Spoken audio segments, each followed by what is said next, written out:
और फिर से आप सभी बच्चों का बहुत बहुत स्वागत है आज की इस वीडियो में, आज के इस सेशन में। और आज की ये वीडियो क्लास 11th का आपका हिंदी इलेक्टिव यानी कि हिंदी ऐच्छिक का जो सब्जेक्ट है बच्चों, इसके लिए बहुत इंपॉर्टेंट सेशन होने वाला है। क्योंकि आज हम बात करेंगे हिंदी इलेक्टिव का आपका कल यानी कि 7 अक्टूबर 2023 को आपका हिंदी का जो मिड टर्म का पेपर होने वाला है, मिड टर्म का जो एग्जाम होने वाला है, इसके लिए आपकी बहुत ज्यादा रिक्वेस्ट आ रही थी कि सर जी आपने 2 सैंपल क्वेश्चन पेपर तो करवा ही दिए, एक सैंपल क्वेश्चन पेपर और करवा दो ताकि हमारी तैयारी और अच्छी हो सके। तो आप सभी की डिमांड पे इस वीडियो में हम आपके लिए लेके आए हैं एक तीसरा इंपॉर्टेंट सैंपल क्वेश्चन पेपर, जिसे इस लाइव में पूरा का पूरा एक ही बार में बहुत अच्छी तरीके से समझेंगे। साथ ही इसमें आपको मैं कुछ एक्स्ट्रा एमसीक्यू क्वेश्चन, ठीक है, कुछ आपके अव्यक्त माध्यम वाले भी एक्स्ट्रा क्वेश्चन जो होंगे, ठीक है, कुछ आपके अंतरांतर वाले जो एक्स्ट्रा क्वेश्चन होंगे पेपर के अलावा वो भी करवा दूंगा। ठीक है,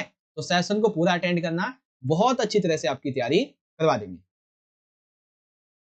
नमस्ते भाई सभी को। ओके, चलिए जो बच्चे एक बार नए हैं, वैसे तो नए होंगे ही नहीं कुछ भी, ठीक है, एक आधे होंगे, उनको बता दूं पेपर 3 घंटे का होगा, 80 नंबर का पेपर आएगा। 2 घंटे में मतलब 2 सेक्शन में आपका पेपर डिवाइड होगा। एक होगा खंड आ, एक होगा खंड वा। खंड आ में आपके वास्तुक प्रश्न होंगे और खंड वा में वर्णनात्मक। कैसे कैसे? खंड आ में जो है ये आपके टोटल 38 वास्तुपरक, 38 नहीं 48 है, 48 जो है वो आपसे एमसीक्यू पूछे जाएंगे, जिसमें से आपको 40 का आंसर करना है। क्योंकि दूसरा वाला जो बेसिकली अपठित काव्यांश होता है, उसमें एक 8 नंबर की चॉइस है, इसीलिए। ठीक है, अब खंड बा जो है इसमें वर्णनात्मक प्रश्न होते हैं, जैसे कि दृश्य लेखन और सेप्शन व्याख्या, इंपॉर्टेंट क्वेश्चन आंसर हो गए, और पत्र प्रतिवेदन कार्य सूची, ठीक है, ये सारी चीजें होती है। तो इन सभी को हम बहुत अच्छी तरह से समझेंगे। ठीक है, तो जी ग्रामर कितने नंबर का आएगा अभी मैं आपको बता भी देता हूँ। ठीक है, अभी बताऊंगा। जैसे स्टार्ट करते हैं पहले, देखिए सेक्शन ए यानी कि जो हमारा खंड आ है, ठीक है ना, ये स्टार्ट हो जाता है। इसमें हम अपना जो क्वेश्चन नंबर 1 है और क्वेश्चन नंबर 2 है, इसको नहीं देखेंगे, ठीक है ना, क्योंकि आपके पेपर में अलग ही आना है। तो इसके लिए आपको क्या करना है, बस प्रैक्टिस करने की जरूरत थी, जो आपको आपने ऑलरेडी की ली होगी। यहाँ पे हम शुरुआत करेंगे अपने क्वेश्चन नंबर 3 से, ठीक है, जो कि काफी ज्यादा इंपॉर्टेंट है बच्चों। ओके, तो यहां से शुरुआत होगा बच्चों क्वेश्चन नंबर हमारा 3, जो कि अभिव्यक्ति और माध्यम से संबंधित। ठीक है, तो इसके जो क्वेश्चन आंसर हैं वो आप सभी बच्चे ऑलरेडी, अभी मैंने एक लाइव सेशन लिया था आप सभी का, आपने आंसर दिए थे। तो जहां तक मुझे लगता है आप सभी बच्चे इसका आंसर जरूर से कर पाएंगे। ठीक है, और साथ ही मैं क्या करूंगा, बाकी के जो सैंपल पेपर थे उनके अंदर से भी मैं आपको जो एमसीक्यूज होंगे वो भी बताता चलूंगा। तो उससे क्या होगा, आपकी एक ही साथ में 3 सैंपल पेपर की तैयारी, एक नई और एक पुरानी, इसकी होती चलेगी, जिससे आपकी बेहतर तैयारी हो पाएगी, है ना। चलिए, तो क्वेश्चन 3 हमारा क्या है, अव्यक्त माध्यम से संबंधित एक एक नंबर के 5 एमसीक्यू है। सारे बच्चे एमसीक्यू क्वेश्चन का आंसर कीजिएगा। चलिए क्या बात है, कुछ बच्चे ने तो शुरू पहले ही आंसर करना शुरू कर दिया है। सूचनाओं, विचारों और भावनाओं का जो आदान प्रदान है, ये क्या कहलाता है बच्चों, ये कहलाता है संचार, यानी कि it's called communication. Very good, बहुत अच्छा आंसर है आप सभी बच्चों का। चलिए दूसरा क्वेश्चन, हिंदी का जो सबसे पहला साप्ताहिक पत्र है ये कौन सा है भाई, तो आप सभी को पता होगा, मैंने आपको बताया था एमसीक्यू में। कौन सा है हिंदी का सबसे पहला साप्ताहिक पत्र? ओके, बहुत बढ़िया, बहुत बच्चे राइट आंसर दे रहे हैं। वेरी गुड, ए है मिस्टर बैक बेंचर। कुलदीप आपने बी बताया है, बी गलत है, हिंदुस्तान टाइम्स नहीं है basically. Diksha ji also right, ए राइट है।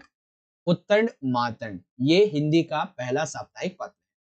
एनी फ्रैंक की डायरी बच्चों किस भाषा में लिखी गई थी, तो इनकी डायरी के संबंध में कुछ बातें और बता दूं कि इनको ये जो डायरी दी थी ये इनके पिता ने दी थी, और कौन से जन्म दिवस पे, इनके 13वें जन्म दिवस पे दी थी। ठीक है, तो ये बातें आप याद रखना। बाकी जो डायरी थी वो किस भाषा में लिखी गई थी, जी हाँ बी राइट है Rohit, very good, B right हो जाएगा आपका, डच भाषा में लिखी गई थी। ठीक है, ओके, भारत में टेलीविजन की शुरुआत कब हुई थी, तो सारे बच्चे बताएंगे। क्या बात है, आज तो ऐसा लग रहा है जैसे आप सभी ना पहले से तैयारी करके आए हो, बताने से पहले आप आंसर कर देते हो। वेरी गुड, डी राइट है इसका, 15 सितंबर 1959 में भारत में टेलीविजन की शुरुआत हुई थी।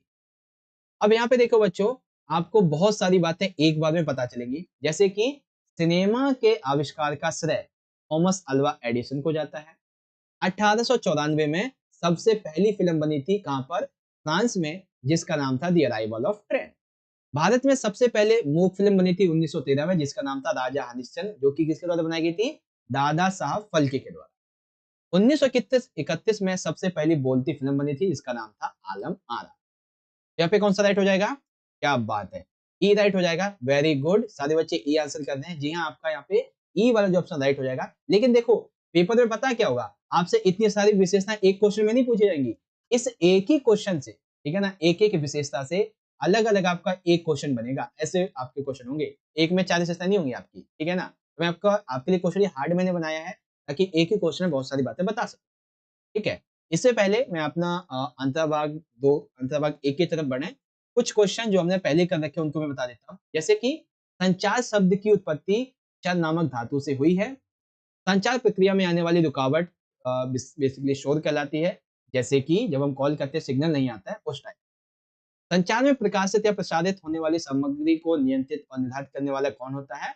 तो बेसिकली उसको क्या बोलते हैं? उसको द्वारपाल बोलते हैं।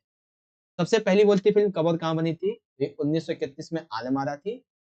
हमारी डायरी हमारा किससे साक्षात कराती है? तो आपको बताया था मैंने, स्वयं से करवाती है, ठीक है। उसके बाद जब दो व्यक्ति आमने सामने बैठ के संचार करते हैं तो उसको अंतर व्यक्ति संचार बोला जाता है। संचार के विभिन्न तत्व में प्राप्त संदेश में नए तत्व को समझाना बेसिकली क्या कहलाता है? डिकोडिंग कहलाता है। और जन संचार का कौन सा माध्यम सबसे लोकप्रिय है? सभी को पता है, इंटरनेट है। उसके बाद रेडियो कैसा माध्यम है? रेडियो जनसंचार का श्रव्य माध्यम है जो कि लोकप्रिय है। उन 1895 में इटली के जी मार्कोनी ने वायरलेस की खोज की थी, इसका रूपांतर रेडियो है। 1921 में मुंबई में टाइम्स ऑफ इंडिया डाकतार विभाग के और संगीत कार्यक्रम प्रसारित हुए थे। 1936 में ऑल इंडिया रेडियो की स्थापना हुई थी। तो ये सारी बातें यहाँ पे सही है। श्वेता कुमारी क्वेश्चन पूछना था, पूछ लीजिए क्या क्वेश्चन है आपका। एनी फ्रैंक को डायरी 13वें जन्मदिवस पे मिली थी, ये बता दिया मैंने, ठीक है। और इससे पहले मैंने आपके लिए अविक्तय माध्यम से संबंधित एक एमसीक्यू वाली सीरीज बनाई थी, ठीक है, वीडियो बनाई थी। उसमें आपको मैंने बहुत सारे जो एमसीक्यू थे ये करवाए थे, जिसको लेके आप सभी बच्चों ने आंसर भी दिए थे। बहुत अच्छा लगा था उस बात को सुन के, आपने आंसर दिए थे, बहुत अच्छा लगा, ठीक है। डायरी लिखने वगैरह के बारे में सब कुछ हमने बहुत अच्छे से हर एक क्वेश्चन को देखा था, ठीक है। जिन बच्चों ने अटेंड किया होगा उनकी तैयारी अच्छी होगी। अब बात करते हैं अगले क्वेश्चन की, क्वेश्चन 4, जो कि अंतरा भाग शुरू हो जाएगा, गद्य और पद्य। तो इसमें बच्चों ये बेसिकली सूरदास का जो दूसरा वाला पद है, मूल्य तुम गोपाली भावाती, इसके बारे में दिया गया है। आइए इसके एमसीक्यू को पढ़ेंगे और क्वेश्चन को समझते हैं, ठीक है। चलिए, सबसे पहला क्वेश्चन क्या दिया हुआ है? सबसे पहला क्वेश्चन ये है, क्वेश्चन ये है बच्चों, सूरदास के काव्य की क्या विशेषता है? जो काव्य सूरदास के क्या विशेषता है? तो सबसे पहला, सूरदास ने श्रृंगार और वात्सल्य रस से, इसमें ये सर्वश्रेष्ठ है और इसी के माध्यम से काव्य की रचना करते हैं, बिल्कुल ठीक है। उपरोक्त काव्यांश में बाल कृतियों, बाल लीलाओं का और बाल मनोविज्ञान का सुंदर चित्रण किया गया है, बिल्कुल ठीक है। इनके पदों में उत्प्रेक्षा, उपमा और अनुप्रास, ये अलंकार अच्छे देखे जाते हैं। साथ ही ये ब्रिज भाषा जो है इसका बहुत अच्छा उपयोग करते हैं। तो कौन सा राइट हो जाएगा बच्चों? जी हाँ, Preeti Nayna Chaurasia, very good, right आ रहा है। कई बच्चे कह रहे हैं कि सर जी ब्लर आ रहा है। अगर ब्लर आ रहा है तो अपने फोन की क्वालिटी बढ़ा लीजिए। गुलशन डी, अनुष्का कुमारी डी, वेरी गुड। श्वेता कुमारी ठीक है, Gabriel D, very good. Krishna Kumar D है। सर जी मैंने आपको 1 साल से फॉलो करता हूँ और आप मुझे बहुत अच्छे लगते हो, आप सही पढ़ाते हो, थैंक यू भाई। यस सर, आंसर डी हो जाएगा, उपरोक्त सभी वाला, ठीक है। चलिए अब यहाँ पे बताओ, ये जो शब्द है कोमल तन आज्ञा करवावती कट टेढ़ोहन आवती, तो इसमें ये जो टेढ़ो शब्द है बच्चों, टेढ़ो, ये मतलब टेढ़ो नहीं कटी है बेसिकली, ठीक है। ये जो कटी शब्द है, कटी टेढ़ो, इसका क्या अर्थ है? कटी का शब्द क्या होता है भाई? कटी का अर्थ क्या होता है बताएंगे? वेरी गुड, सही आंसर आ रहा है। कटी का अर्थ होता है बच्चों टेढ़ा, ठीक है। तो जब वो मुरली बजाते हैं तो ऐसा लगता है कि मुरली जो है उनसे अपनी आज्ञा मनवा रही है और वो अपने सिर को थोड़ा सा झुकाते हुए मुरली को बजा रहे हैं, ठीक है। श्री कृष्ण को कौन सता रहा है और कैसे सता रहा है? ठीक है, तो श्री कृष्ण को भाई कौन सता रहा है? तो श्री कृष्ण कौन सता रहा है?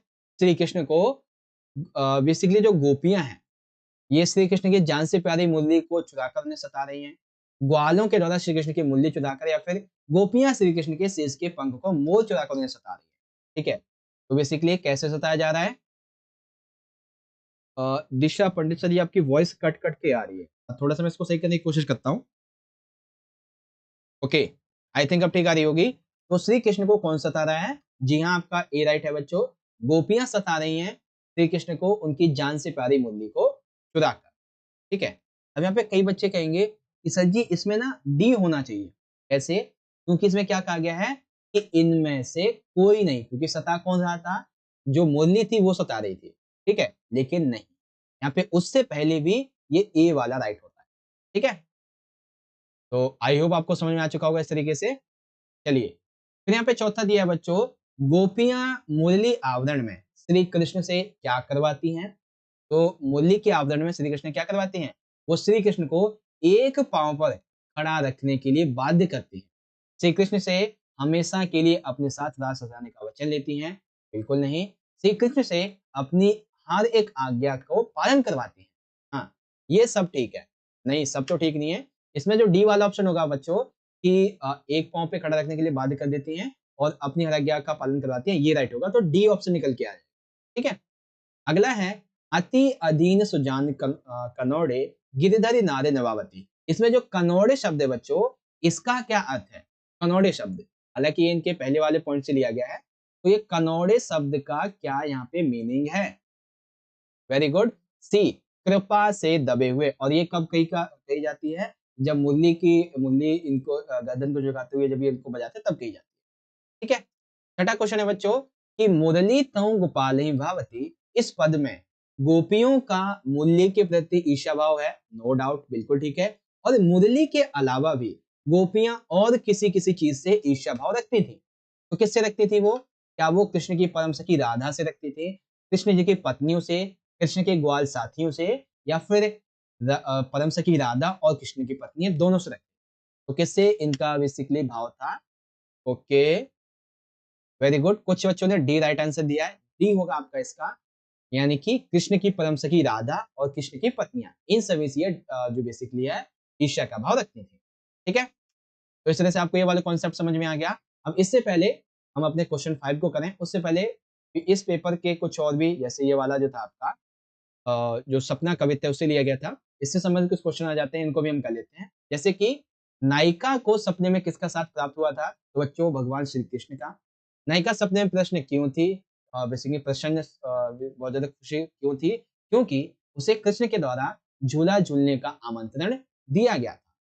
सपना कवित्त का बहुत सौंदर्य क्या है? उसमें संयोग अवस्था का वियोग में बदलना दिखाया गया है, साथ ही मिलन का वियोग में बदलना दिखाया गया है। ठीक है ना? तो इसमें से ऑप्शन नंबर आपका जो सी वाला है ये राइट हो जाए। ठीक है, सी वाला ऑप्शन राइट हो जाए। निम्नलिखित में से कौन सा पंचतत्व है? तो ये जितने भी तत्व हैं आपके, देखो, सबसे पहले जल, अग्नि, वायु, भूमि, आकाश, ये सभी तत्व। निगोड़ी शब्द का क्या अर्थ है? तो निगोड़ी शब्द का अर्थ है निर्दयी, और नींद को निगोड़ी कहा गया क्योंकि नींद के टूटने की वजह से श्री कृष्ण का साथ गोपी से छूट जाता है, इसीलिए। देव का पूरा नाम क्या है?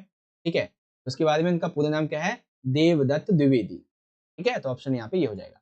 फिर इससे पहले का जो पेपर था, अभी जो थोड़ी देर पहले डाला था, इसमें बेसिकली जो कवि जी वाले थे इनके बारे में हमने देखा था। जैसे कि कवि जी ने अपनी रचनाओं के माध्यम से स्वयं को क्या कहा है? तो उन्होंने जुलाहा एवं काशी का निवासी कहा है। ठीक है, बालम आबो हमारे गहरे में कवि ने अपने आराध्य और स्वयं के बीच में कैसा संबंध माना है? तो उन्होंने अपन को पत्नी और अपने आराध्य को पति माना है। कामिन को बालम किस प्रकार से प्यारा है? जिस प्रकार से प्यासे को नीर। ठीक है, कवि जी के बारे में कौन सा कथन सही है? तो कवि जी ने अपने काव्यों में बाहरी आडंबर, दिखावा और ढोंग, इस पर चोट किया है। वे जीव हत्या के विरोधी हैं और जाति प्रथा छुआछूत को वो नहीं मानते। सब कोई कहे तुम्हारी नारी मुंह को आवत लाज रे, इसका क्या अर्थ है? इसका अर्थ ये है कि संसार उन्हें ईश्वर की पत्नी कहता है, लेकिन फिर भी ईश्वर उन्हें दर्शन नहीं देते। वालम आवो हमारे गहरे, इसमें किस रस का उपयोग किया गया है? तो इसमें श्रृंगार के वियोग रस का उपयोग किया, वियोग पक्ष का उपयोग किया। ठीक है, चलिए, आई होप कुछ कुछ बातें आपको समझ में आ चुकी होंगी। आगे बात करते हैं बच्चों। अब यहाँ पे जो दोपहर का भोजन वाला चैप्टर, इससे आ जाते हैं एमसीक्यू। तो आ जाइए देखते हैं। सबसे पहले एमसीक्यू है बच्चों कि दोपहर का भोजन कहानी में समाज के किस वर्ग का यथार्थ चित्रण है? क्या इसमें पूंजीपति वर्ग, उच्च वर्ग, मध्यम वर्ग, या फिर इनमें से किसी का नहीं है? ठीक है, तो किसका वही वर्णन है यहाँ पे? वेरी गुड, बहुत अच्छे राइट आंसर कर रहे हैं। जी हाँ, एक मध्यम वर्ग की कहानी है, निम्न मध्यम वर्गीय परिवार की। दोपहर का भोजन पाठ में जीवंत पात्र कौन सा है? तो आप सभी को पता है, सिद्धेश्वरी जी हैं। ठीक है, अच्छा, ये भी सिंपल सा क्वेश्चन है कि दोपहर का भोजन कहानी में जो मुख्य समस्या है इसकी मूल संवेदना क्या है? तो आप सभी को पता है, बेरोजगारी और गरीबी, ये दो है। अब ये जो चौथा वाला क्वेश्चन है, इसको बताओ, क्योंकि इसमें पूरे चैप्टर का एक छोटा सा सार है। ठीक है, जैसे कि सिद्धेश्वरी तथा मुंशी जी के परिवार में उनके अतिरिक्त और कौन कौन था? ठीक है, तो उनके अतिरिक्त एक तो था उनका बड़ा बेटा रामचंद्र, एक था मंझला बेटा मोहन, और एक था सबसे छोटा बेटा प्रमोद। तो ये तीन बेटे थे। अब इनकी बेसिकली आयु क्या क्या थी, ये हमें यहाँ पे डिसाइड करनी है। तो जो बड़ा बेटा रामचंद्र था, इसकी आयु 21 वर्ष थी। जो छोटा बेटा था, मझला बेटा जो था मोहन, इसकी आयु 18 वर्ष थी। और सबसे छोटा जो बेटा था वो 6 वर्ष का था, जो कि कुपोषण का शिकार था और खाट पे लेटा रहता, है ना। तो ये पॉइंट था। अभी आप समझ गए होंगे। मुंशी जी का पूरा नाम क्या है भाई? तो मुंशी जी का पूरा नाम है मुंशी चंद्रिका प्रसाद जी। समझ गए बच्चों, क्या नाम है? मुंशी चंद्रिका प्रसाद जी उनका पूरा नाम है। दोपहर का भोजन कहानी के सबसे जीवंत पात्र के चरित्र की दृढ़ता का निम्नलिखित में से कौन सा कथन सही वर्णन करता है? तो देखो, दोपहर के भोजन पात्र में मतलब कहानी में जो जीवन चाहते हैं वो सिद्धेश्वरी है। और सिद्धेश्वरी घर की निर्धनता को देखते हुए भी अपना संयम नहीं खोती है। वह घर के सभी सदस्यों को खुश देखना चाहती है, जिसके लिए वह छोटे छोटे झूठ भी बोलती है। खुद भूखी रहकर बाकी लोगों को भोजन करवाती है एवं किसी के सामने अपने दुख को व्यक्त नहीं करती है। तो यहाँ पे क्या होगा? जो डी वाला ऑप्शन है, ये हमारा राइट हो जाएगा। Very good. कुछ बच्चे कह रहे हैं कि सर जी ब्लर आ रहा है। मैंने कहा आप अपनी क्वालिटी बढ़ा दीजिए, राइट आपको सही दिखेगा। ठीक है, चलिए अब इससे पहले हम आगे करें, जो कुछ और क्वेश्चन थे, जैसे कि पिछले वीडियो में हमने ये ईद वाले चैप्टर, ईदगाह वाले चैप्टर से कुछ क्वेश्चन किए थे, इनको देख लेते हैं। जैसे कि किसकी सामूहिक क्रियाएं विस्तार और अनंतता जो है, ये हृदय को बहुत ज्यादा आनंद और गर्वित करती है। तो ये ईदगाह की बात हो रही थी। हामिद की दादी का नाम बच्चों अमीना था। ठीक है, ईद के मुहर्रम में बदल जाने का अर्थ ये था कि ईद जो कि खुशी का होता है त्योहार, इनके लिए मुहर्रम जो कि मातम का है, तो ईद का मुहर्रम यानी कि खुशी का मातम में बदल जाना। उस दिन बच्चों ईदगाह का नमाज का नजारा कैसा था? तो नमाज के समय लाखों सिर एक साथ सजदे में झुकते थे, एक साथ उठते थे, मानो ऐसा प्रतीत हो रहा हो कि उनके मन में अपार श्रद्धा का भाव एवं जो भाईचारे की भावना है वो उन्हें आपस में जोड़े हुई है। तो डी वाला जो ये है आपका, ये राइट है। उसके बाद, अगर आज चौधरी आंखें बदल लेगा तो ईद मोहल्ले में बदल जाएगी। तो आंखें बदल लेना मुहावरे का अर्थ होता है मुंह फेर लेना। ठीक है, सबसे आखिरी, हामिद को उसके माता पिता के बारे में क्या बताया था? उसे बताया गया था कि उसके अब्बा जान पैसे कमाने गए हैं और अम्मी जान अल्लाह मियाँ के घर से उनके लिए अच्छी अच्छी चीजें लाने के लिए गई हैं। ये बातें बताई गई थी। ठीक है, अ, अब क्लियर हो गया सर जी, चलिए बहुत अच्छी बात है। ओके, अब आगे करें उससे पहले एक और लास्ट वीडियो में हमने जो किया था उसको भी मैं बता देता हूँ। अच्छा, ये तो खैर कर ही चुके हैं। चलिए, अब यहाँ पे आती है हमारी अंतराल भाग 1 वाली पाठ्य पुस्तक, इसके एमसीक्यू। तो सबसे पहला है, निम्नलिखित में निर्देश के अनुसार विकल्प को चुनना है। सबसे पहले बच्चों, मकबूल फिदा हुसैन के जाने माने, सॉरी, मकबूल फिदा हुसैन भारत के जाने माने डैश थे। तो क्या थे?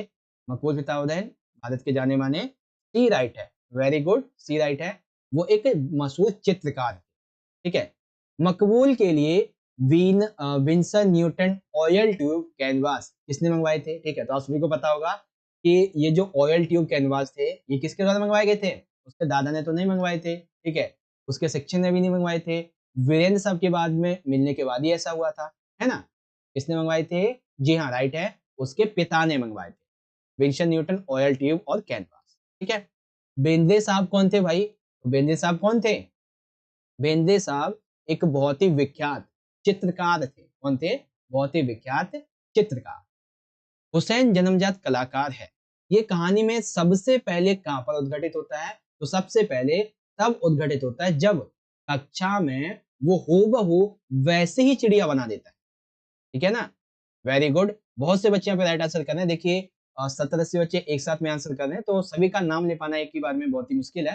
तो इसीलिए मैं सीधा आपको आंसर कर रहा हूँ, आप उसी पे ध्यान दीजिए। ठीक है, हालांकि आप आंसर करते चाहिए, चलिएगा, आपको पता चलता जाएगा कि आपका राइट था रॉन्ग था।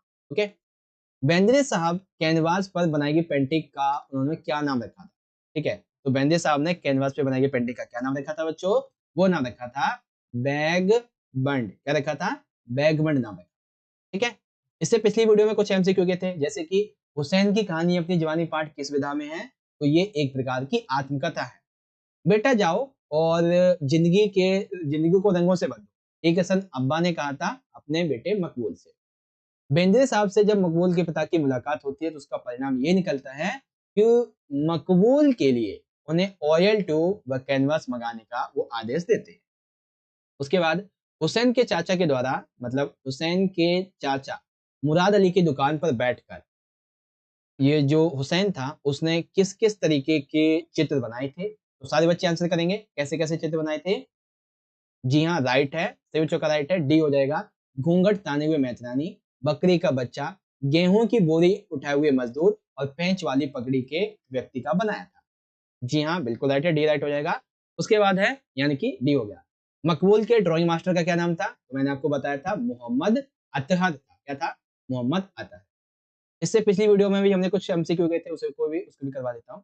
जैसे कि हुसैन की कहानी अपनी जवानी का जो सबसे पहला अंश है, ये कहाँ से लिया गया भाई? तो ये लिया गया है बच्चों रानीपुर बाजार या फिर बड़ौदा के बोर्डिंग स्कूल से। तो ये किससे? बड़ौदा के बोर्डिंग स्कूल से। अब्बा ने हुसैन को बड़ौदा के बोर्डिंग स्कूल में क्यों भेज दिया? क्योंकि जब दादा की मृत्यु हुई तो उसके शोक से बाहर नहीं निकल पा रहा था, इसीलिए हुसैन के अब्बा ने हुसैन का जो दाखिला था वो बोर्डिंग स्कूल में करवा दिया। ठीक है? उसके बाद निम्नलिखित में से कौन सा जो लेखक का दोस्त नहीं है? तो श्याम जो है इसका दोस्त नहीं है। मोहम्मद इब्राहिम गौहर अली ये भी दोस्त था। हामिद कमर हुसैन ये भी था। अब्बास अली फिदा ये भी था, लेकिन श्याम जो है ये इसका दोस्त नहीं था। ठीक है, चलिए बहुत बढ़िया, बहुत से बच्चे राइट आंसर कर रहे हैं। उसके बाद में कि हुसैन ने किन किन अवसरों पर अपने जन्मजात कलाकार होने का परिचय दिया था? तो सबसे पहले तो ब्लैक बोर्ड पर जो चिड़िया कक्षा में बनाई गई थी वो बहू वैसी उसने स्लेट पे बनाई थी, और साथ ही गांधी जयंती के अवसर पर ब्लैक बोर्ड पे गांधी जी का उसने जो पोर्ट्रेट बनाया था वो भी यहाँ पे शामिल हो जाता है। ठीक है, आई होप आप समझ गए होंगे। वेरी गुड, बच्चों ने राइट आंसर दिया, डी हो जाएगा। हुसैन ने किस फिल्म को देखकर ऑयल पेंटिंग बनाने का विचार किया था? उसने और सारी चीजें बेच के ऑयल पेंटिंग का सामान मंगवा लिया था। ठीक है, तो ये किसने किया था भाई? देखते हैं। वेरी गुड, बहुत से बच्चे राइट आंसर कर रहे हैं। जी हाँ, सी हो जाएगा। सिंगर, क्या हो जाएगा? सिंगर। ओके, चलिए अब अब हम चलेंगे अपने अगले सेक्शन की तरफ, जो कि ये बच्चों हमारा है खंडवा वर्णात्मक प्रश्न वाला। सबसे पहले आएगा अभिव्यक्ति माध्यम का, जिसमें से अभिव्यक्ति माध्यम के संबंध में एक होगा हमारा दृश्य लेखन। ठीक है, तो देखो दृश्य लेखन आपको लिखना कैसे है, इसका मैं आपको बस एक कॉन्सेप्ट समझा देता हूँ। एग्जाम्पल दो आपको मैं दिखा दूंगा, आप चाहो तो पढ़ लेना। कॉन्सेप्ट में आपको समझा देता हूँ कि आपको लिखना कैसे होता है। जैसे मान लेते हैं कि आपके विद्यालय में वार्षिक समारोह का दृश्य है। ठीक है, तो आपको कैसे लिखना है ये मैं बताता हूँ। सबसे पहले तो आपको अपना टॉपिक चूज करना है। ठीक है, सबसे पहले आपको अपना टॉपिक चूज करना है, किस पे लिखना है वो टॉपिक लिख देंगे। फिर जो भी आप उसका पूरी तरीके से व्याख्या करने वाले, तो व्याख्या करोगे कैसे?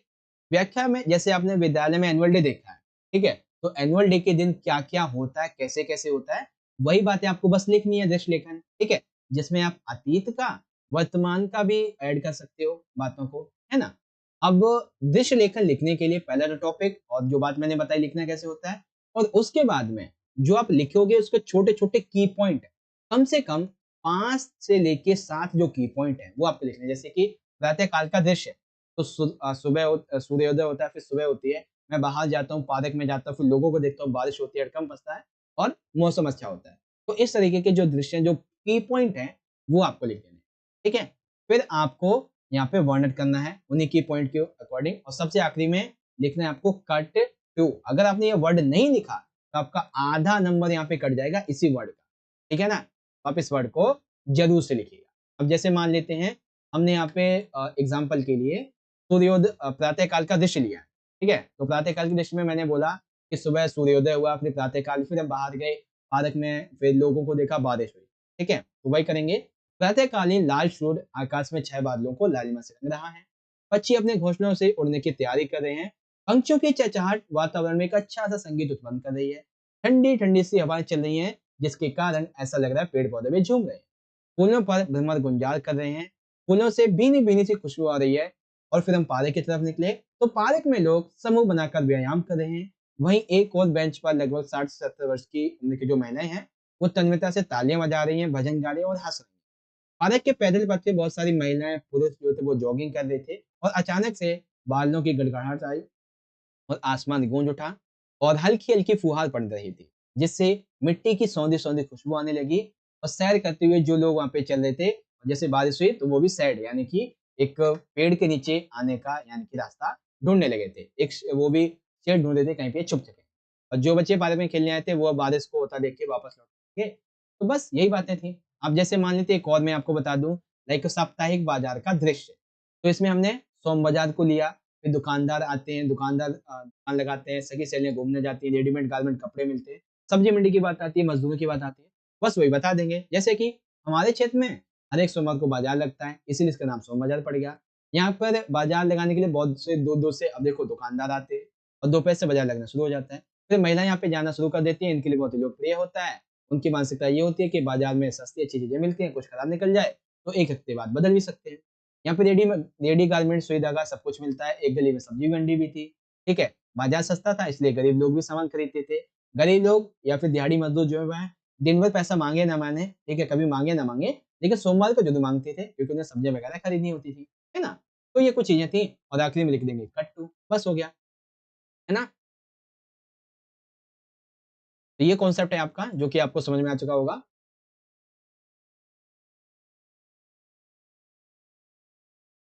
चलिए, अब यहाँ पे आ जाते हैं हम अगले पॉइंट की तरफ। अब देखो इसमें बच्चों को क्वेश्चन 8 को करने में बहुत ज़्यादा दिक्कत हो सकती है, ठीक है? क्योंकि 8 क्वेश्चन के अंतर्गत आपके 2 क्वेश्चन होंगे, पहला का होगा जो कि 5 नंबर का होगा और दूसरा होगा खा जो कि रहेगा 3 नंबर का। का के अंतर्गत आपसे पूछा जाएगा कुछ बेसिकली एक 2 लेटर होंगे। एक लेटर जो है वो किसी अधिकारी को लिखने के लिए होगा, ठीक है?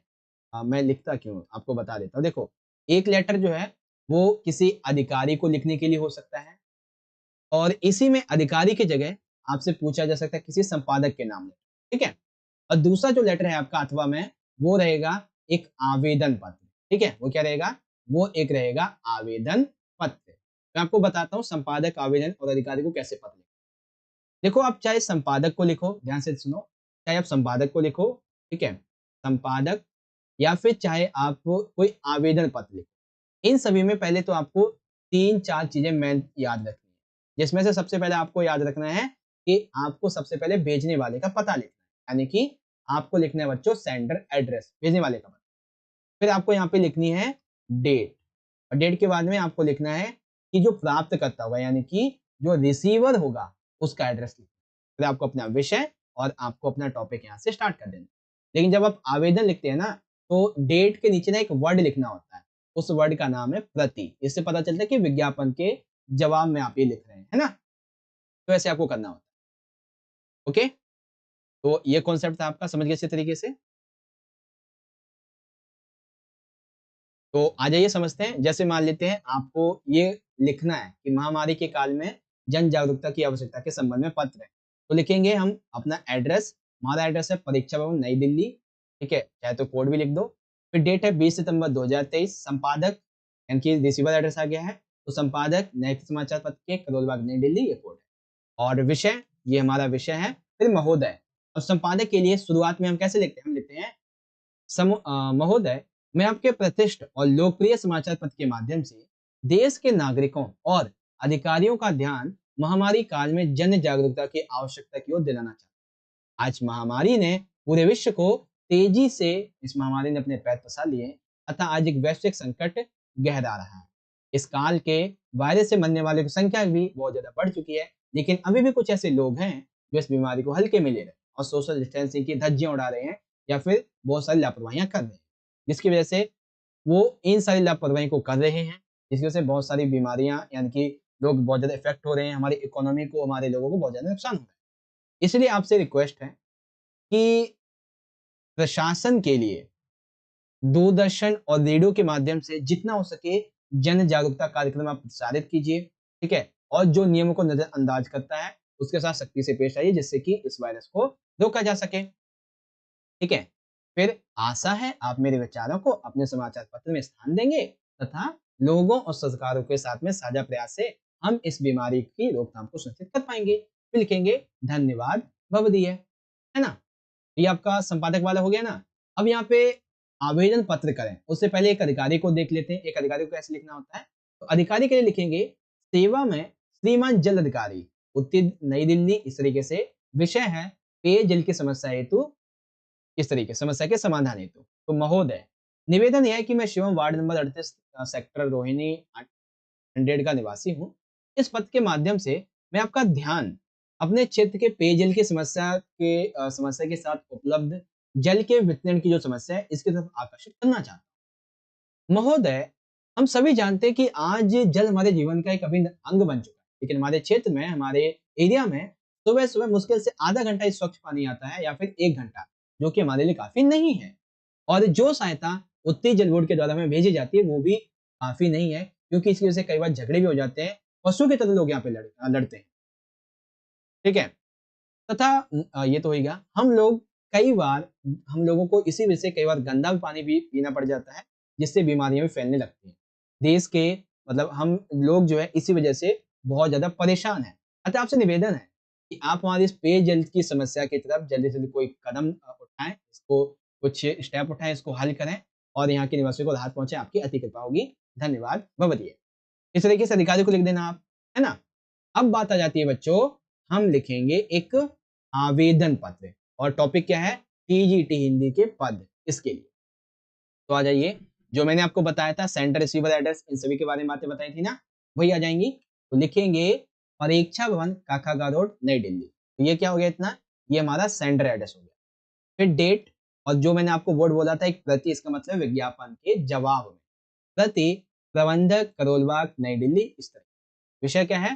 टीजीटी हिंदी अध्यापक हेतु आवेदन पत्र। अब आप यहाँ पे कहोगे सर जी एड्रेस आपने अलग लिख दिया, क्योंकि पेपर में क्या एड्रेस है? एसएल पब्लिक स्कूल, ठीक है ना? तो हम यहाँ पे क्या लिखेंगे? हम लिखेंगे प्रति प्रबंधक, करोलबाग की जगह लिख देंगे एसएल पब्लिक स्कूल, नई दिल्ली, इस तरीके से। ठीक है? करोलबाग की जगह एसएल पब्लिक स्कूल। अब देखो बच्चों, आपको यहाँ से लेके, इस लाइन से लेके यहाँ तक आपको अपने पेपर में कुछ भी नहीं चेंज करना, सिर्फ एक चीज के अलावा। वो क्या है बच्चों? देखो, पहले पढ़ो। नैतिक समाचार पत्र में दिनांक 18 सितंबर 2023 को प्रकाशित विज्ञापन से ये पता चला कि दिल्ली के करोल बाग के एसएल पब्लिक स्कूल में टीजीटी हिंदी अध्यापक के पद रिक्त है, जिसके लिए मैं स्वयं को इस उम्मीदवार के रूप में प्रस्तुत कर रहा हूं और मैं आपको ये आश्वस्त करता हूं कि यदि आप मुझे अवसर देंगे, तो मैं अपना कार्य, पढ़ाने का जो कार्य है, वो पूर्ण लगन, परिश्रम और निष्ठा से करूंगा। आशा है आप मेरे आवेदन पर ध्यानपूर्वक विचार करेंगे। मैं अपनी शैक्षिक योग्यता, कार्य अनुभव आदि का विवरण आपको यहाँ पे दे रहा हूं। तो अब ये जितनी भी बातें हैं, पूरा का पूरा जो पैराग्राफ है, इसमें से आपको कुछ नहीं चेंज करना, केवल एक चीज, वो क्या है? आपका टॉपिक। आपका टॉपिक कुछ भी आ जाए, जैसे कि लाइक किसी और टीचर के लिए है, किसी कंप्यूटर ऑपरेटर के लिए है, जैसे कि मैं आपको बता देता हूँ। ये कौन हमारा एग्जाम्पल था ना? अब जैसे मान लेते हैं यहाँ पे हमारा एक दूसरा जो पद है, वो क्या है? कंप्यूटर ऑपरेटर का। इसमें भी मैंने बस वही सारी बातें एक ही साथ लिखी हैं। चेंज क्या किया? केवल पद चेंज किया। ठीक है ना? तो ऐसे ही आप भी याद रखना, बस एक चीज आपको चेंज करनी है, वो है आपका पद, और जो आपका क्या नाम है, जो कंपनी अथॉरिटी है, उसको चेंज कर देना है बस। ठीक है? फिर लिखेंगे भवदीय संलग्नक क्या-क्या भेज रहे हैं, तो सवृत, शैक्षणिक आकार, अन्य प्रमाण प्रतिलिपियाँ, पासपोर्ट आकार फोटो मत लिखना, ठीक है? तो सवृत आ जाएगा, तो आपका नाम, पिता का नाम, जन्म तिथि, स्थायी पता। आप भी का लिख देना, नाम मत लिखना, जरूरी नहीं है, ठीक है? उसके बाद में आती है शैक्षिक योग्यताएँ, तो लिखेंगे इसमें 10वीं 12वीं की, हिंदी ऑनर्स की, कंप्यूटर कोर्स की, हिंदी पीएचडी की। कम से कम 4 से 5 आपको अपनी शैक्षणिक योग्यताएँ लिखनी है, ठीक है? फिर यहाँ पे कुछ योग्यताएँ वगैरह की बात आ जाएगी। अन्य योग्यताएँ क्या आपके पास में? तो मुझे टीम वर्क मैनेजमेंट आता है, पर्यावरण परामर्शदाता रह चुका हूँ। कार्य अनुभव, जी हाँ, राजकीय वरिष्ठ पब्लिक स्कूल में किया था मैंने 10 साल तक। उपलब्धियाँ क्या हैं? तो भाषण प्रतियोगिता में प्रथम पुरस्कार, ठीक है, अकादमी पुरस्कार इस तरीके से। अभिरुचियाँ इस तरीके की हैं, भाषा ज्ञान है, 2 व्यक्ति का संपर्क और उसके बाद में डेट और आपके हस्ताक्षर, ठीक है? ओके। इस्लामिक शॉर्ट, सर जी हिंदी में डायरी लेखन बता दीजिए। सर जी अभी बताते हैं, ठीक है? डायरी लेखन अभी आपको बता देंगे, टेंशन मत लीजिए। उससे पहले जो आपके कुछ और भी क्वेश्चंस है ना, उसको समझते हैं। अब यहाँ पे बात होगी बच्चों हमारे अगले पॉइंट की, यानी कि अब जो हमारा खा वाला हो जाएगा, ठीक है? ये वाला। अब इसको ध्यान से समझो।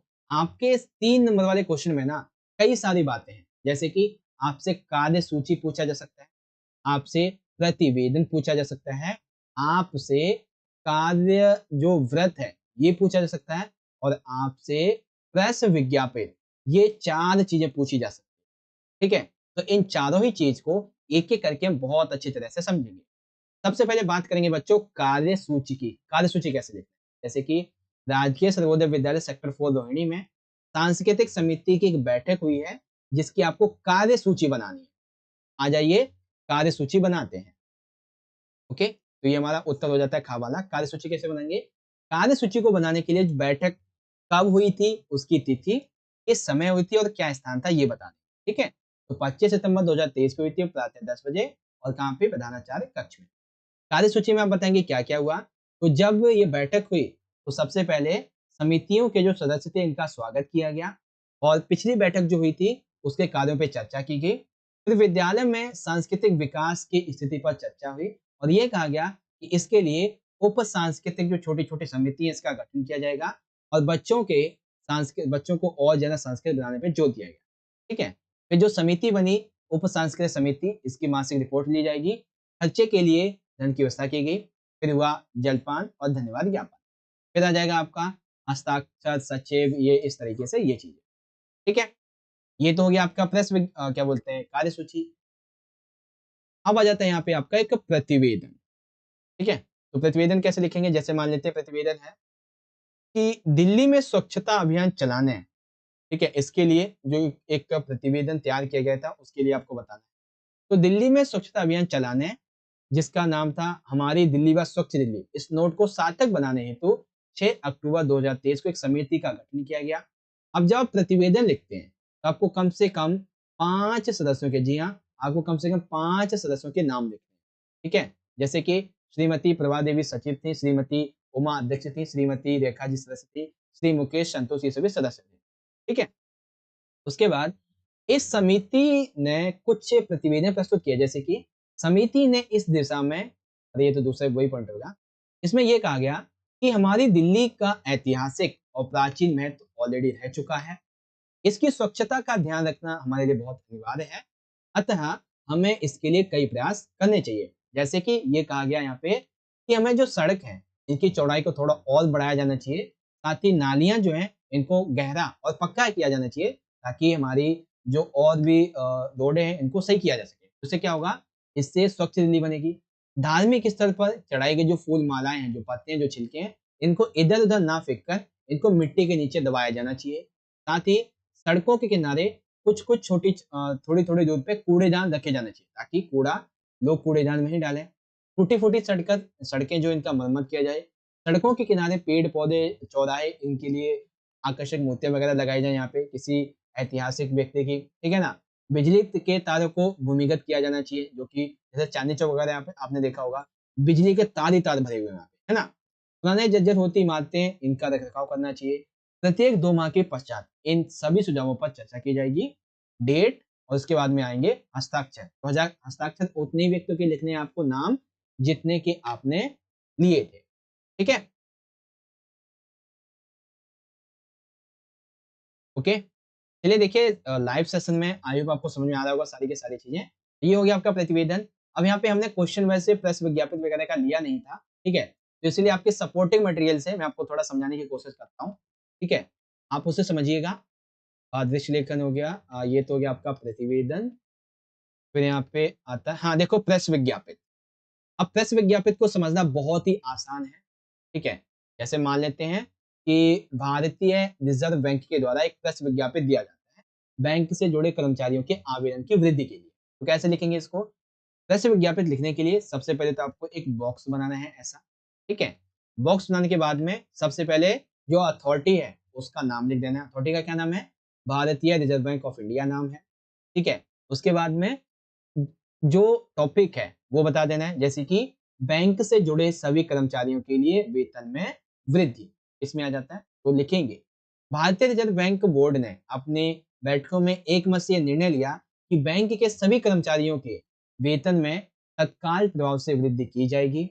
ध्यान दीजिए कि इससे पूर्व बैंक कर्मचारियों के वेतन जो थे, वो सन 2012 में वृद्धि की गई थी और पिछले कुछ समय से कर्मचारियों के द्वारा यह शिकायत की जा रही थी कि बैंक के द्वारा दिया जाने वाले वेतन उनके लिए बहुत कम है। इसी कारण से युवा वर्ग बैंकों में कार्य नहीं करना चाहता। इसी शिकायत को ध्यान में रखते हुए भारतीय रिजर्व बैंक ऑफ इंडिया ने क्या किया है?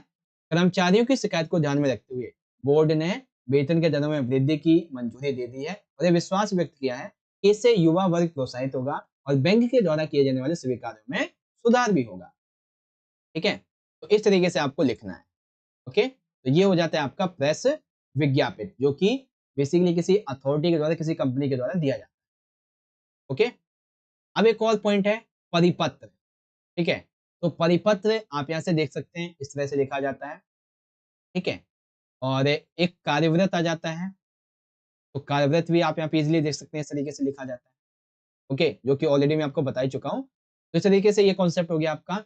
अब यहाँ पे आएंगे हमारे जो क्या बोलते हैं, एक सेकेंड, हाँ, ये वाले जो क्वेश्चन है। ठीक है, कौन से क्वेश्चन सर जी?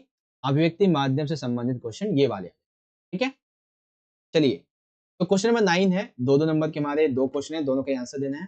पहले क्वेश्चन ये है, अंचल कुमारी सर जी सपोर्टिव मटेरियल का पेज नंबर बता दो एक बार, मैं उसी से पढ़ लेती हूँ। अच्छा, पेज नंबर आपको दिखाना है, मैं एक बार देख लेता हूँ। ठीक है, प्रेस विज्ञापित अगर आपको देखना है तो ये आपको मिलेगा, पेज नंबर देख सकते हैं 149 पे। और ये सपोर्टिंग मटेरियल जो है, ये आपकी 2022 और 23 वाली जो है उसके अंदर आपको देखने को मिलेगा। ठीक है, बाकी ग्रामेटिकल पार्ट आपको अगर पूरा समझना है तो आप कहाँ से शुरुआत करना, पेज नंबर आपका 144 से। ठीक है, पेज नंबर 144 से शुरुआत करना, यहाँ से आपका पूरा ग्रामेटिकल पार्ट। ओके, यहाँ से समझ लेना। चलिए, यहाँ पे क्वेश्चन 9 क्या है बच्चों, कि सिनेमा के विकास का वर्णन कीजिए। सिनेमा का विकास कैसे हुआ? ठीक है, फिर डायरी की परिभाषा लिखिए। तो देखो बच्चों, सिनेमा मनोरंजन के साथ साथ परोक्ष रूप से हमें सूचना भी देता है, ज्ञान भी देता है, संदेश देने का काम। सिनेमा के आविष्कार का श्रेय थॉमस अल्वा एडिसन को जाता है। 1894 में फ्रांस में पहली फिल्म बनी थी द अराइवल ऑफ ट्रेन। उसके बाद भारत में पहली मूक फिल्म बनी थी 1913 में राजा हरिश्चंद्र और दादा साहब फाल्के के द्वारा। और 1931 में पहली बोलती फिल्म बनी थी आलम आरा। इस समय भारत विश्व का सबसे बड़ा फिल्म निर्माता देश है। यहाँ हिंदी के अतिरिक्त क्षेत्रीय भाषा में बोले जाने फिल्म भी बनाई जाती है। ये फिल्मों के बारे में हो गया आपका। ठीक है, फिर क्वेश्चन क्या था कि डायरी की परिभाषा दीजिए। तो डायरी की एक नहीं, दो नहीं, तीन परिभाषा आपको बताई। डायरी एक मोटी जिल्द वाली नोटबुक है जिसके पन्नों पर साल के 365 दिनों की जो तिथियां हैं ये क्रम में सजी हुई होती हैं। और उसी डायरी पे, उस पेज पे थोड़ी जगह छोटी होती है जहां पे हमें अपनी निजी बातों को लिखना हो। ठीक है, डायरी एक व्यक्तिगत दस्तावेज है जिसमें हम अपने जीवन के कुछ विशेष क्षणों को जो घटित होते हैं उनको लिखते हैं। ठीक है, इसमें अनुभवों को, विचारों को, घटनाओं को, मुलाकातों आदि का विवरण करते हैं। ठीक है, उसके बाद में है डायरी लेखन नितांत निजी स्तर पर घटित घटनाओं और उसमें बौद्धिक भावनात्मक समस्त प्रक्रियाओं का लेखा जोखा है। अरे सर जी, थोड़ा कठिन वर्ड यूज कर लिया आपने, अच्छे से समझाओ। देखो, डायरी लेखन क्या है, एक निजी स्तर पर लिखा जाने वाला दस्तावेज है जिसमें हम अपनी निजी घटनाओं को लिखते हैं। इसमें हम अपनी बुद्धि का ज्यादा यूज उसमें चीज में नहीं करते कि किसी कठिन भाषा को लिखते। इसमें हमारे अंदर जो भावनाएं उठती हैं, बौद्धिक भावनाएं उठती हैं, उसी को लिखते हैं। ठीक है, जिस बात को हम दुनिया से, दोस्तों से, अपने पार्टनर से नहीं कह पाते हैं, उन बातों को हम यहाँ पे लिखते हैं। ठीक है, तो ये कॉन्सेप्ट था बच्चों आपका इसके बारे में, डायरी लेखन के बारे में, जो कि आपको समझ में आ गया होगा। ठीक है बच्चों, मैं यहाँ पे देख रहा हूँ 100 प्लस बच्चे वॉचिंग पे हैं, लेकिन यहाँ पे अभी तक मात्र 50 प्लस ही लाइक आए। सारे के सारे बच्चे सेशन को लाइक करो, जितने बच्चे भी जुड़े हुए हैं सारे के सारे बच्चे लाइक करो। ठीक है, और सेशन एंड होने से पहले कम से कम 100 लाइक कंप्लीट करो, कम से कम 100। ठीक है, अभी आधा घंटा सेशन और चलेगा हमारा। ओके, तो क्वेश्चन 10 आएगा। उससे पहले, इससे पहले एक मैंने वीडियो बनाई थी आपके लिए इंपॉर्टेंट क्वेश्चन की, तो उसमें मैंने आपको बहुत सारे इंपॉर्टेंट क्वेश्चन करवाए थे वित्तीय माध्यम के, जैसे कि संचार के प्रकार। बहुत सारे संचार के प्रकार बताए थे, सांकेतिक संकेतों के माध्यम से, मौखिक मुख के द्वारा, अमौखिक बिना मुख खोले, अंतर व्यक्तिक जब सेल्फ कम्युनिकेशन होता है, अंतर व्यक्तिक ये बताया था, समूह संचार आपको बताया था, जन संचार आपको बताया था, है ना, ये सारी चीजें आपको बताई थी। फिर बहुत सारे तत्व थे संचार के, जैसे कि स्रोत क्या होता है, कोटिक्रिय, संदेश, माध्यम, डिकोडिंग, फीडबैक, शोर। तो इन सभी के लिए एक अलग और सेपरेट वीडियो मैंने बनाई थी।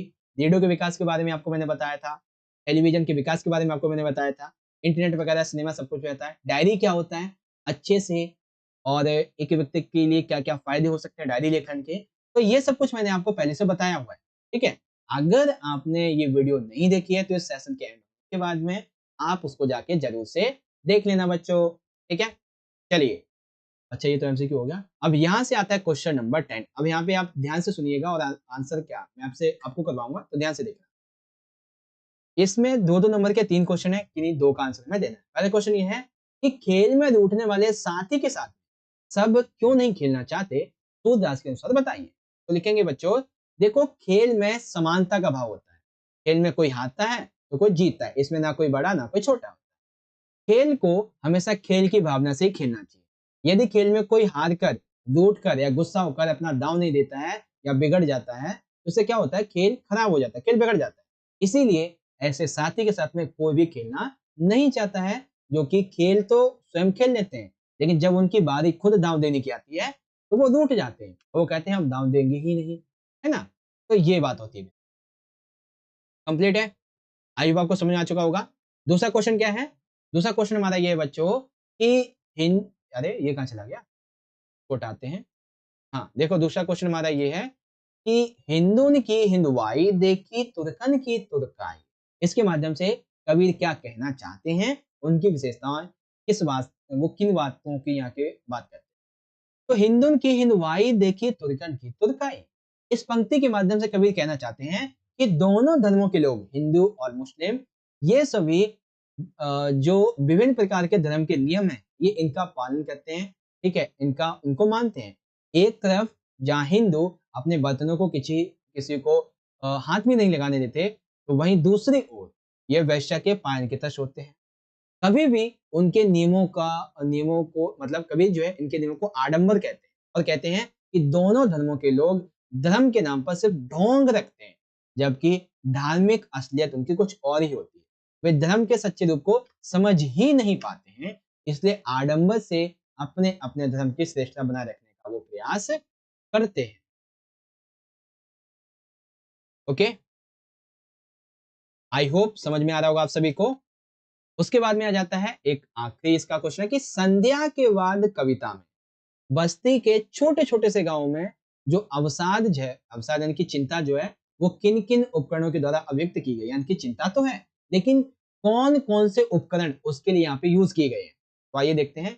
तो बस्ती में छोटे से गांव में अवसाद को निम्नलिखित उपकरणों के द्वारा अभिव्यक्त किया है, जैसे कि घरों में किन की डिबरी जलाई जाती है, जो रोशनी कम और धुआं अधिक देती है, जो कि उदासीनता का अकेलेपन को दर्शाती है। दीप की लौ के संग ग्रामीणों के हृदय का क्रंदन, यानी कि ग्रामीणों का हृदय का जो दर्द है, वो एक मूक निराशा के रूप में दिखाई देता है।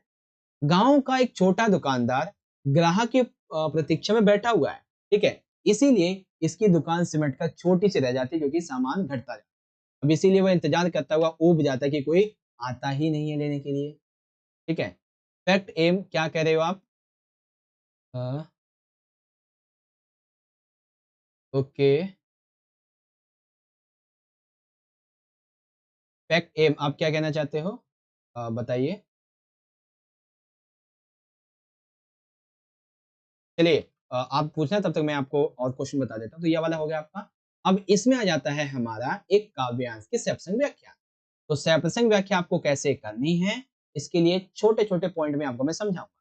जैसे कि शुरुआत में पहले तो आप पढ़ो, जैसे अरे इन दोहो न राहन पाई, हिंदू अपनी करें बड़ाई, गागर छुअन न दे, अपनी मटके को छूने नहीं दे किसी, वैसा के पायंतर सोबे यह देखो हिंद भाई, और वैसा के पायंतर सोबे, मुसलमान के पीर औलिया मुर्गा मुर्गी खाई, खाला केरी बेटी ब्याहे घर में करे सगाई, बाहर से एक मुर्दा लाया धोए धाय चढ़वाई, सब सखियां मिली जेवन बैठी घर घर करे बढ़ाई, हिंदुन हिंदुन की हिंदुवाई देखी तुनकन की तुनकाई, कहे कबीर सुनो भाई साधो कौन रहा है जाए।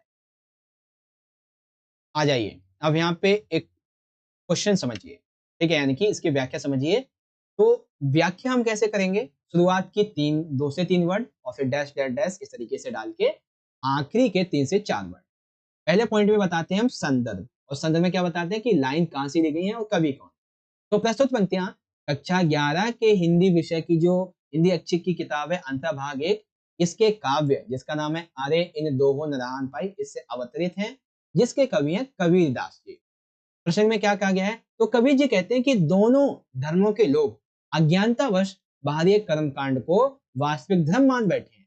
इन्हें धर्म का मर्म पता ही नहीं है। धर्म का वास्तविक अर्थ क्या है ये ही नहीं पता है। ठीक है, वास्तव में ये दोनों धर्म से पदभ्रष्ट हो चुके हैं। उसके बाद में कुछ बातें यहाँ पे और कही गई हैं। व्याख्या करते हैं कबीर जी, वो कहते हैं हिंदुओं के विषय में कबीर का कहना ये है कि ये वर्ण वेद में विश्वास रखते हैं। उच्च वर्ग का व्यक्ति निम्न वर्ण के व्यक्ति को अस्पृश्य मानता है। ठीक है, उसे अपने पात्र अपने बर्तन को छूने नहीं देता है। तो वहीं दूसरी ओर वो वैश्या मग्न है, ऐसे निम्न कर्म में लिप्त होता है। तात्पर्य है हीन कर्मों में लीन है, केवल श्रेष्ठ होने का ये दिखावा करता है। मुसलमानों की दशा भी कुछ भिन्न नहीं है। वो कहते हैं ये दिखावा करते हैं और पीर औलिया बनकर माया मोह से दूर हैं। दूसरी ओर अपनी रचना या फिर अपनी वासना जो है इसके आगे विवश है। केवल स्वाद के लिए ये लोग मांसाहार करते, जीव हत्या करते, और जीव हिंसा करने वाले खुदा के बंदे कैसे हो सकते हैं। समाज की नीतियों के प्रतिकूल रक्त संबंधों में विवाह करते हैं। दोनों ही सत्य की राह से भटक रहे हैं। इस प्रकार दोनों के बारे में इन्होंने ये बातें कही गई हैं। इफेक्ट एम सर जी, एक बार मुझे पेपर का पैटर्न बता दो। पैटर्न तो पेपर के स्टार्टिंग में मैंने आपको बता दिया था, है ना। अब कविगत विशेषताएं आ जाती है बच्चों। तो लिखा हुआ है कि कबीर का समाज सुधारक दृष्टि यहाँ पे बताया गया है। इन लाइनों में हिंदुओं और मुसलमानों के बाहरी आडंबरों पर तीखा प्रहार किया गया है। ठीक है, सदुक्कड़ी भाषा है, सरल सहज अभिव्यक्ति है। ठीक है, गेय पद शैली है, मुक्तक शैली है, सहज और सरल भाषा, कुछ इस तरीके की बात। ओके, आई होप ये वाला कॉन्सेप्ट आप समझ गए होंगे। अब यहाँ पे कुछ और एक आदि मैं आपको बता देता हूँ। ठीक है, अब सत्संग व्याख्या, जैसे कि हेलन में को काको गोसैया, इस तरीके से। ठीक है, तो ये सत्संग व्याख्या पिछली वीडियो मैंने आपको बताई थी। अब आप चाहो तो इसको यहाँ से पढ़ लो। इस तरीके से आपको इसकी सत्संग व्याख्या करनी थी बच्चों। ठीक है, तो ये कॉन्सेप्ट था जो कि आई होप आप सभी को समझ में आ चुका होगा। अब कुछ क्वेश्चन जो कविता वाले रह जाते हैं वो भी आपको मैं बता देता हूँ। ठीक है, जैसे कि लाला के मन में उठने वाले दुविधा को अपने शब्दों में बताइए। तो लाला के मन में दुविधा उठ रही थी कि उसके जीवन दुख में भरा हुआ है। दुख का कारण क्या है? वो खुशी नहीं रह पाता, वो अपने परिवार के लिए सुख सुविधाएं नहीं जुटा पाता है। वो सोचता है कि समाज में ये शोषण है क्यों, और क्या कोई ऐसी व्यवस्था है जो इस शोषण को खत्म कर सकती है या फिर उसे अवसर प्रदान करे उसके गुण के आधार पे, है ना। ये दुविधा उठ रही थी। दरबार में गुण ग्राहकता और कला की परख को किस प्रकार अनदेखा किया जाता है। तो दरबार में भाई आडंबर पूर्ण जो वातावरण है इसकी बात की जाती है, क्योंकि यहाँ पर ना केवल जो चापलूस और चटुकारिता वाले व्यक्ति हैं जो केवल राजा की बड़ाई करते हैं वही यहाँ पे ज्यादा इंपॉर्टेंट रखते हैं।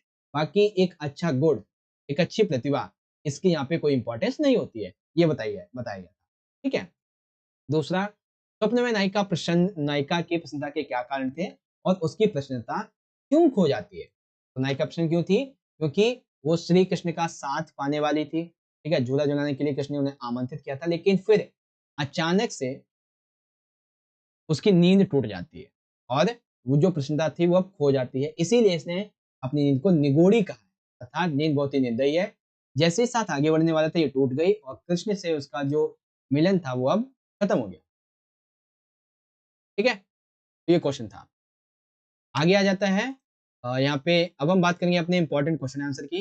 तो आ जाइए 12 में आ जाता है। इसमें दो दो नंबर के हमारे 3 क्वेश्चन होंगे जिसमें से आपको 2 का आंसर करना है, लेकिन मैंने 4 ले लिए हैं ताकि आपको 1-2 क्वेश्चन और समझा सकूं। जैसे पहला क्वेश्चन है, हामिद ने चिमटे की उपयोगिता को सिद्ध करने के लिए क्या क्या तर्क दिए हैं।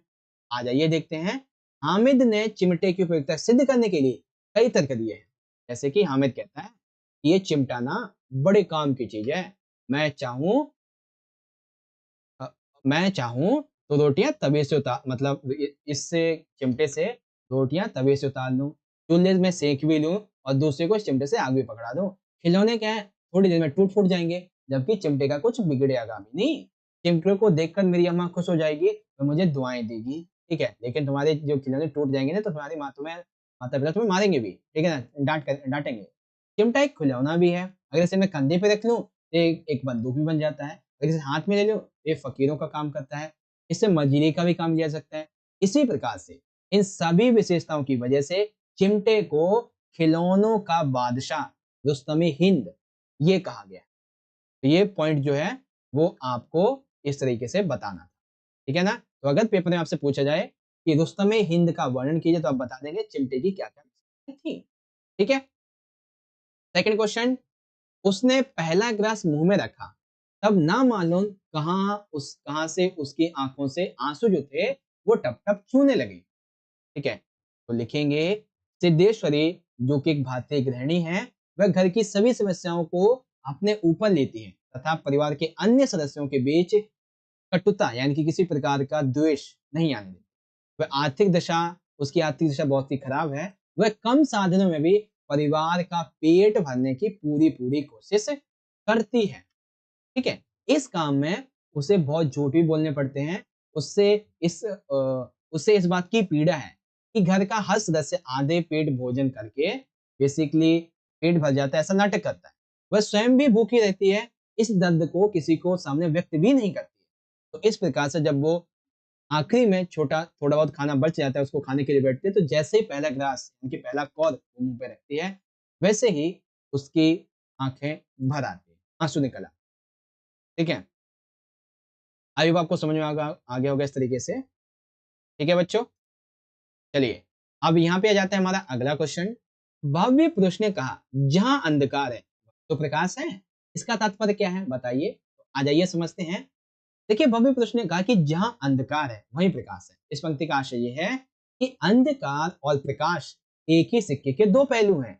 जिस प्रकार अंधकार को समाप्त करने के लिए प्रकाश का होना आवश्यक है, उसी प्रकार अर्थात जहाँ अंधकार होगा वहीं प्रकाश भी होगा, और जहाँ प्रकाश होगा वहाँ अंधकार होगा। यानी कि लाइट है तो रोशनी होगी, रोशनी होगी तो लाइट होगा। ठीक है, उसी प्रकार भव्य पुरुष उस अंधकार की बात कर रहा है जो कि मनुष्य के मन के भीतर विद्यमान है, जो मनुष्य को गलत रास्ता दिखाता है, जिससे कि मनुष्य के सोचने शक्ति की जो शक्ति होती है ये खत्म हो जाती है। ये अंधकार दुख तथा निराशा से उपजता है। इसे केवल और केवल ज्ञान के द्वारा ही सही किया जा सकता है। ठीक है, तो ये कॉन्सेप्ट था आपका यहाँ पे। तो आई होप आप समझ गए होंगे। उसके बाद एक और क्वेश्चन है छोटा सा कि कहाँ चला गया।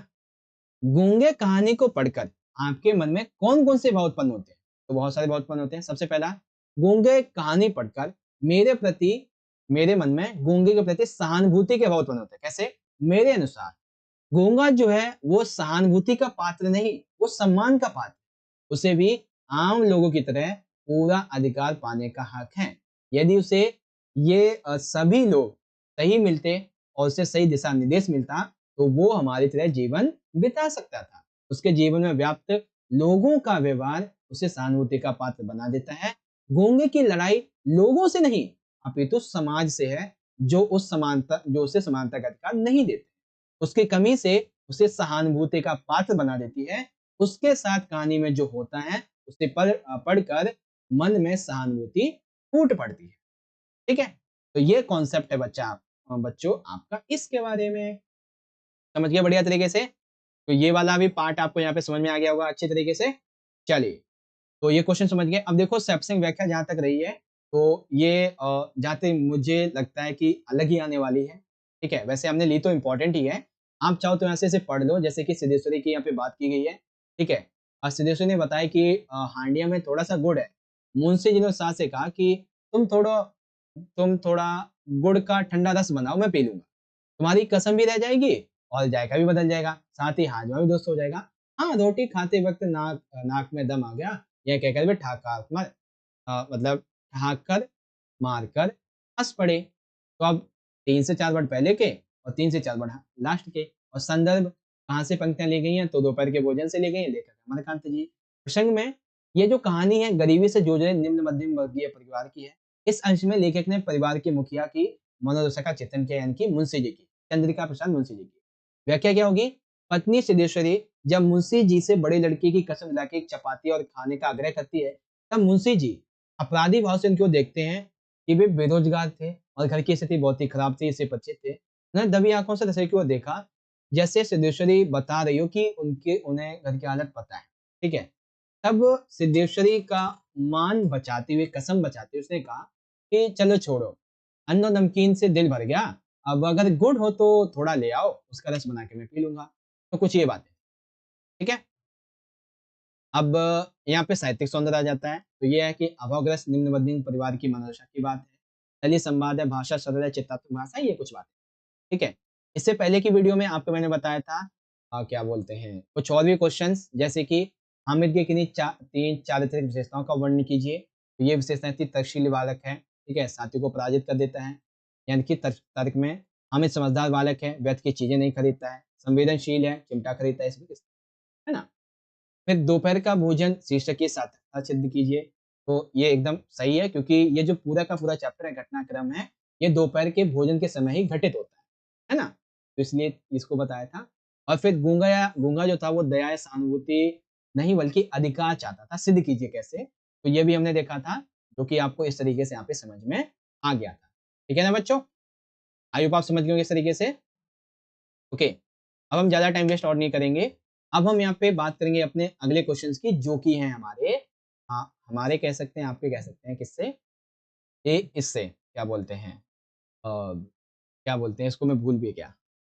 सैंपल क्वेश्चन पेपर से, ठीक है? और जो आपकी सेकंड वाली किताब है, अंतराल भाग 1, इससे, ठीक है? चलिए, पहले क्वेश्चन क्या है? 3-3 नंबर के 2 हैं, किसी एक को आंसर करना है।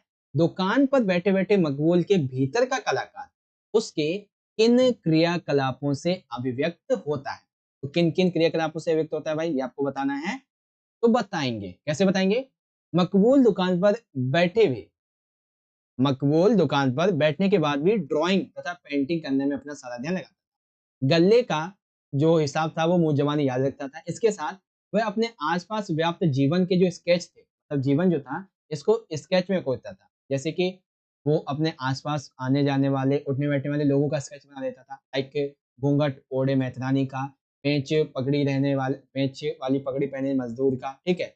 गेहूँ की बोरी उठाने वाले मज़दूर का, सिजदे के निशान, दाढ़ी से युक्त पठान और बकरे के बच्चे का स्केच ये बना लिया करता था। ठीक है? उसके बाद उसने एक फ़िल्म देखी थी सिंघड़, वैसे मेरा आंसर तो आपका यही है बस। उसने एक फ़िल्म देखी थी सिंघड़, जिससे प्रेरित होकर उसने अपनी सारी किताबें बेच दी और ऑयल पेंटिंग करना आरंभ कर दिया था।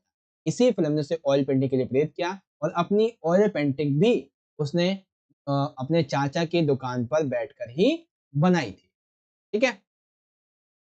एक बच्चा कह रहा है कि सर जी क्वालिटी अच्छी नहीं आ रही है।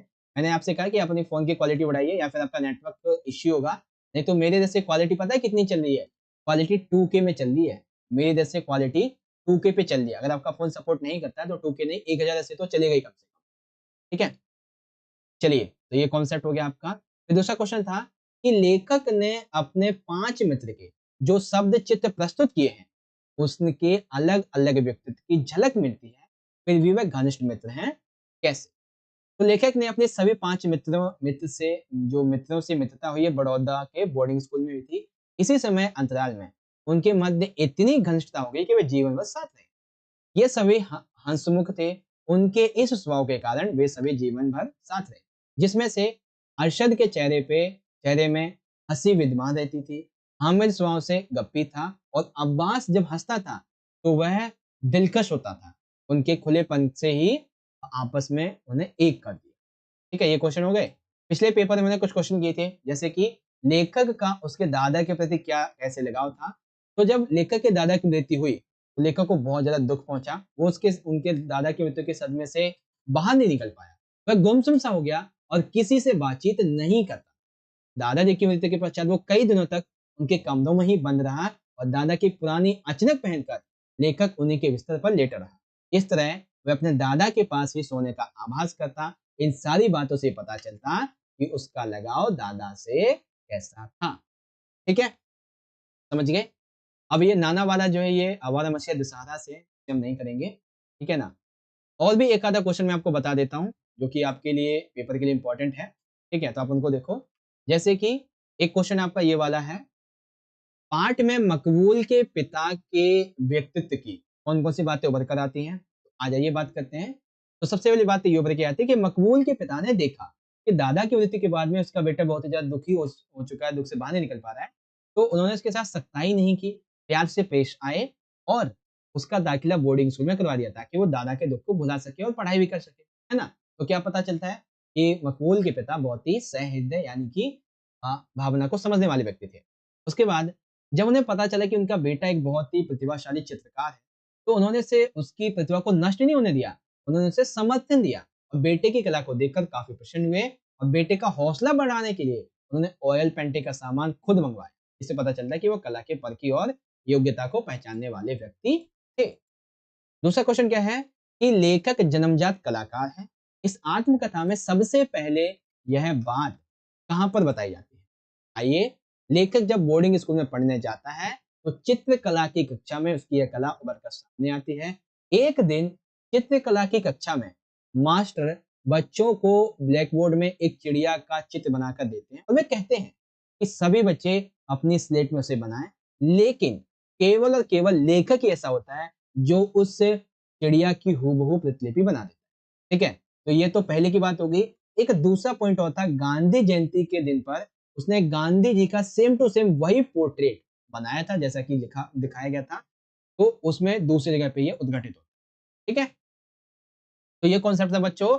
इस तरह से आज का हमारा ये इंपॉर्टेंट सेशन कंप्लीट हो जाता है बच्चों, जिसमें हमने अपने 3 सैंपल क्वेश्चन पेपर भी देख लिए, कुछ एमसीक्यू एक्स्ट्रा भी देख लिए, कुछ इंपॉर्टेंट क्वेश्चन क्वेश्चन व्याख्या भी एक्स्ट्रा हमने यहाँ पे तैयारी कर ली है बच्चों।